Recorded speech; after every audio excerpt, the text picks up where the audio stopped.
Assalomu alaykum hammaga, yaxshimisizlar? Bugun men sizlarga xorazmcha non kabob qilib berishni, qo'limdan kelgancha qilib berishni ko'rsataman. Bu bizning uyda, xonadonda farzandlarim yeya oladigan stili, hamma joyda har xil. Yana kommentariyada har xil narsalar yozmanglar. Tak, bunga bizga bolgarskiy pomidor, piyoz, ozgincha sariyog' va go'shtimizni shunaqa parre qilib mol go'shtini to'rab olamiz. Va bizga aynan Xorazm noni kerak bo'ladi. Hozir birinchi bo'lib parre qilib to'rab hamma mahsulotlarimizni to'rab olamiz. Mana hammasini shunaqa bolgarskiyni ham yubqa parreda, pomidorimiz ham yubqa parreda, piyozlarimiz, go'shtlarimiz va nonni mana shunaqa shaklda qilib kesib olib, bu xohishga qarab. Endi esa qozonimizga yog' solib qovurishdan boshlaymiz. Mana ozgina yog' soldim. O'zini suvi bilan va ozgina sariyog' bilan qovuriladi go'sht.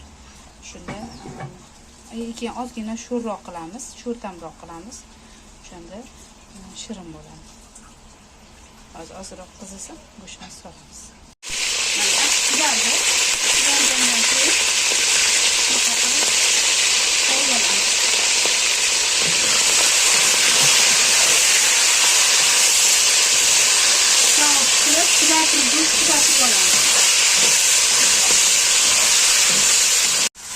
Mana shunaqa qilib yaxshilab qizartirib qovurib olgandan keyin yoki kameriga qanchalik yetib boryapti bilmadim.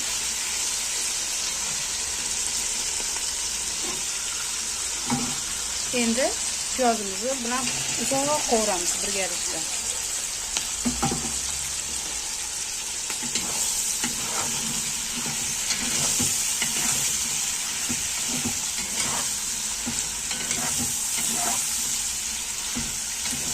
Uzoq qo'yib dimlab qovurib olamiz. Bu orada bitta chesnok olib, shunaqa qilib hamma joyiga mana qilib surib chiqamiz nonimizga. Mana shunaqa qilib qovurib olamiz. Buni piki eng zo'r nimasi, pishga joyi qopqog'i dimlab qo'yib qovuriladi.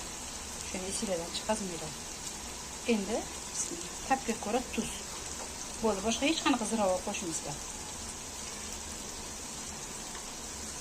Va yaxshilab qovuramiz. Mana bu qovurilgan ham ketdi. Endi haliga pomidor bilan bolgarskiy solamiz. Ana bu nonga qilgan chesnogimizni ham qo'shib oldim, men to'rab oldim. Mana o'sha qolgan chesnogni to'rab oldim. Boshqa hech narsa chesnog qo'shmadim. Endi buni hozir qo'shib yuboramiz ovqatga.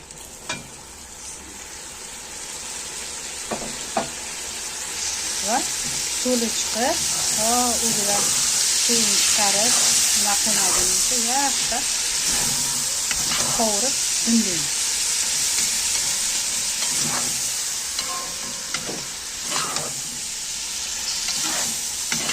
Sariyog'i yana ozginchadan keyin solamiz.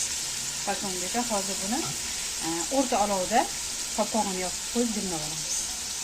Mana shunaqa o'zini suvi chiqib, suli chiqadi.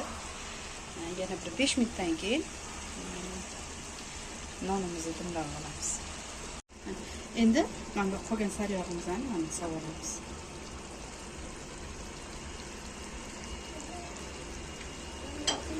Va yaxshilab aralashtiramiz.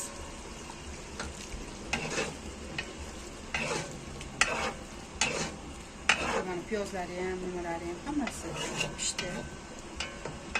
Mana endi bunga nonimizni sekin qo'yamiz.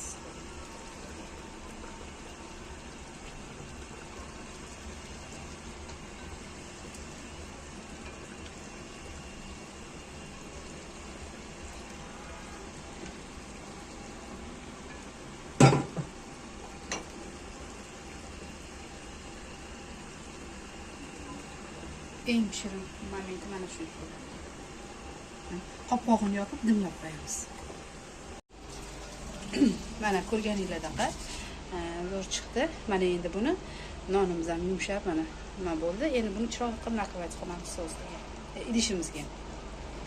Mana azizlar, men shunaqa qilib chiroyli qilib bezatib oldim va yoniga manaqa o'zingizlar xohlagandaqa salat qilasizlar. Bu videolarim ham sizlarga yoqdi degan umiddaman. Yaxshilikda ko'rishaylik.